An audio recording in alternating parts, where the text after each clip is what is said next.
Türkiye'de okul başkanlığı diye bir şey var. Hani bilmiyorsanız söyleyeyim dedim. Çünkü ben yanlışlıkla olana kadar böyle bir şey olduğunu bilmiyordum. Gerçi bilmeseniz de artık önemli değil. Çünkü okul başkanlığı benim mezun olduğum yıl ile birlikte kaldırıldı. Bu da demek oluyor ki Eyüp Kız Anadolu İmam Hatip Lisesi'nin son okul başkanı benim. Evet, İmam Hatip'te okudum bu arada. Aslında güzel sanatlara gitmek istiyordum. Ama ailemin benim için farklı planları vardı. Aynı ortaokulda olduğu gibi. O da şöyle oldu. Bir sabah kapının çalmasıyla kalktım. Annem gelmişti. Neredeydin diye sordum. Okul seçimlerini yapıp geldim dedi. Hepsini İmam Hatip yazmış. Lisede böyle olmayacak. Sabah kalkıp kendim seçeceğim diye sinirlenmiştim. Sonra ortaokuldan mezun oldum ve lise seçimleri vakti geldi. Sabahında tekrar kapının çalmasıyla uyandım. Annem gelmiş. Neredeydin diye sordum. Okul seçimlerini yaptım dedi.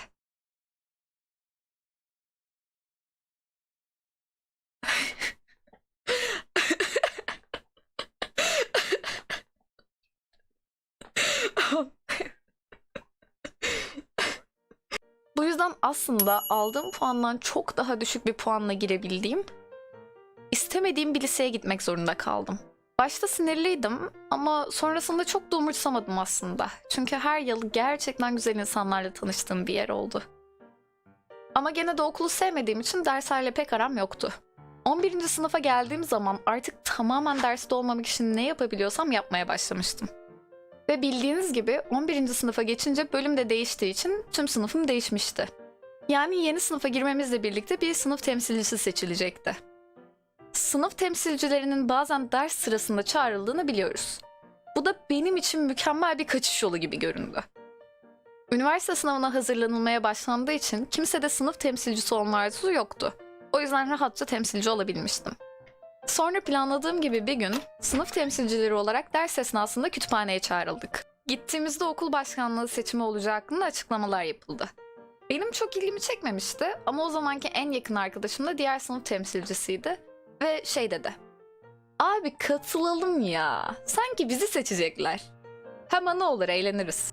Ki ana edinmeyi çok seven biri olarak benim için gayet yeterli bir sebepti. Okulumuzda 80 sınıf ve 80 sınıf temsilcisi vardı.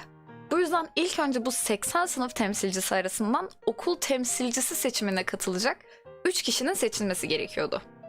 Bunu da neden bizi seçmeleri gerektiğini anlatan bir konuşmayla diğer sınıf temsilcilerinin oylarını toplayarak yaptık.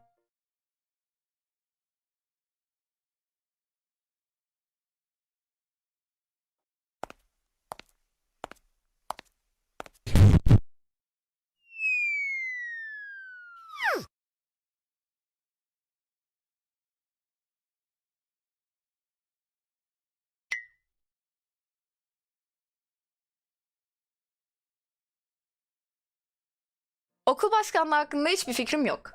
Büyük ihtimal olduktan sonra öğrensem de hiçbir şey yapmayacağım. Çünkü üşeniyorum ve zaten bu liseyi sevmiyorum. Ama gene de toplum içinde konuşmakta iyi olduğum için bana oy vereceksiniz.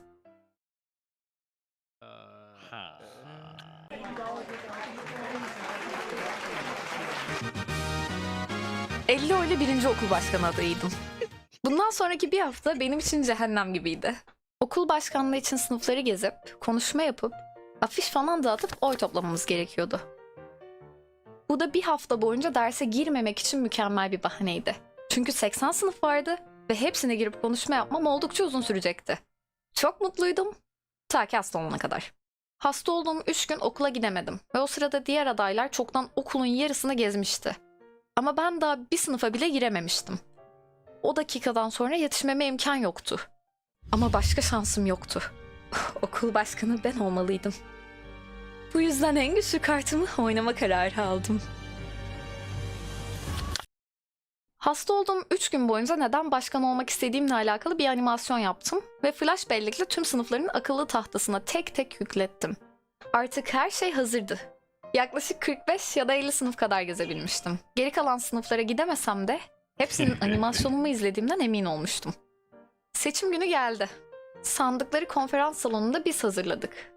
Okul yaklaşık 2100 kişiydi ve 1600 kişi kadar o gün oy verdi. Sandık başında biz bekledik ve sonrasında da oyların sayımını biz yaptık. Tabii ki ben kazanmadım. Sonuçta en başından beri istemediğim bir sorumluluğu alamazdım. 1600 oyun 1200 kadarını alarak başkan oldum. İnsanların bana bu kadar güvenmesi ne kadar gurur verici. Sonra tüm yıl boyunca en yakın arkadaşlarımla hocam proje vardı bizim deyip sınıftan çıkıp kantinden bedava yemek alıp revirde yedik. Kesinlikle okulun son başkanı olmayı hak ettim. Now I started the video. Who wants to explain what I'm doing? You're drawing a shark that's about to eat a seahorse Yes, definitely. as an excuse as to why you would delete the seahorse because you wouldn't want to see it die. Yeah, cause like it's so Definitely. cute. So Because you wanna, you know, save it. I mean, yeah, so cause like I drew a seahorse out of nothing, and it looked so cute, and I couldn't delete it. So Hobo said like if I draw a shark, I had to delete it, cause then I would have to save it. And I thought it's a good idea. It's getting out of hand. Someone stop me. Why are you coloring it? Cause it looks cute. But guys,